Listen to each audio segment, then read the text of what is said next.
Okay, I'm going to set a record straight on something I actually had a previous life involvement in, so this is not just based on historical records but from past life recession memories as well.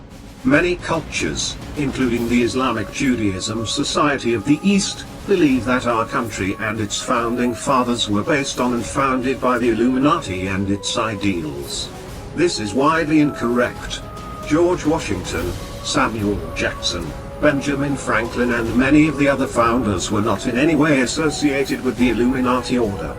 To back this statement, I will delve into the history of the inspiration behind the novel Sleepy Hollow and the Headless Horseman.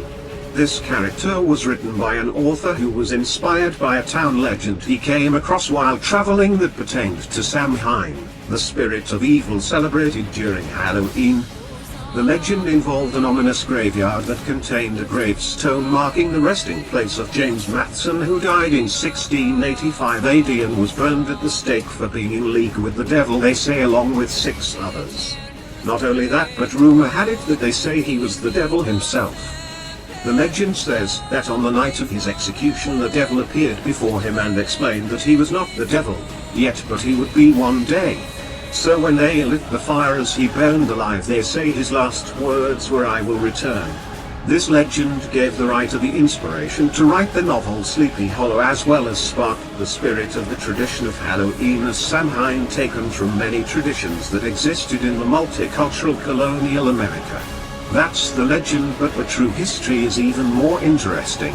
You see, James Mattheson was not only an Illuminati Templar master, he was also the head of the colonial Templar order and sent here by the European Guild to hunt down 13 pages of the Codex Gigas, the Devil's Bible, that had been ripped out and stolen from them quite some time before that.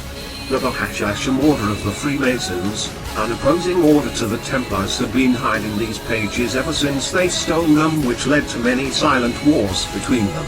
Many colonists left Europe in hopes to escape their conflict that had corrupted most of the European society at that time.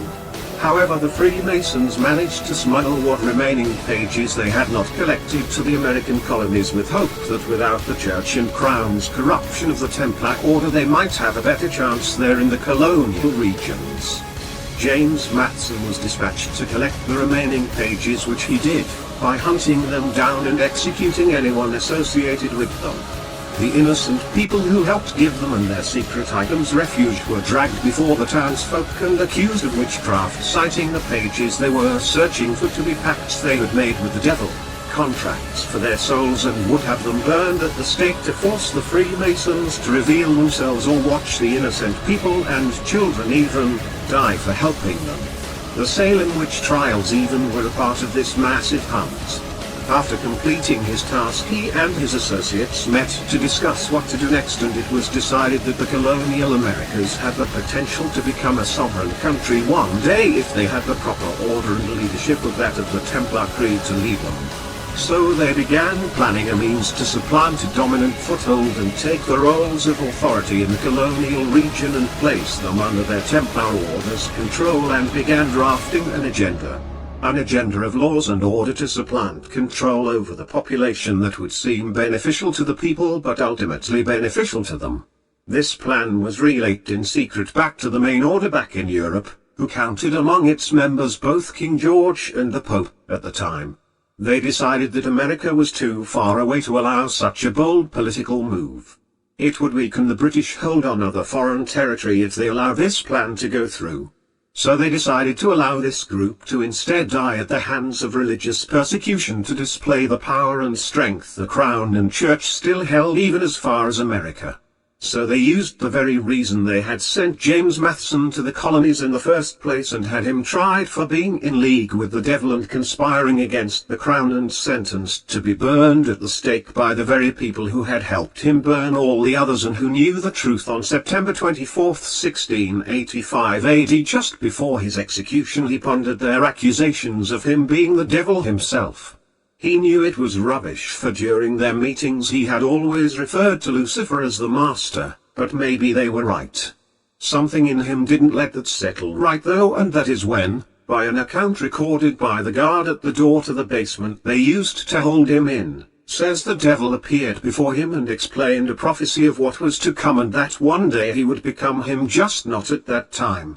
100 years later, George Washington had heard of this legend and sent John Hancock and Samuel Adams to acquire the plans they had drafted that had been placed in the British colonial records from their trial. Then George Washington and the others drafted in a courthouse, on July 4, 1776 AD, a new declaration, not with the intentions of benefiting themselves but a new process in which to build the order and foundation of the United States from. Drafted on the plans originally designed by the Templar James Mattheson, who I believe is one of the names on the Declaration of Independence.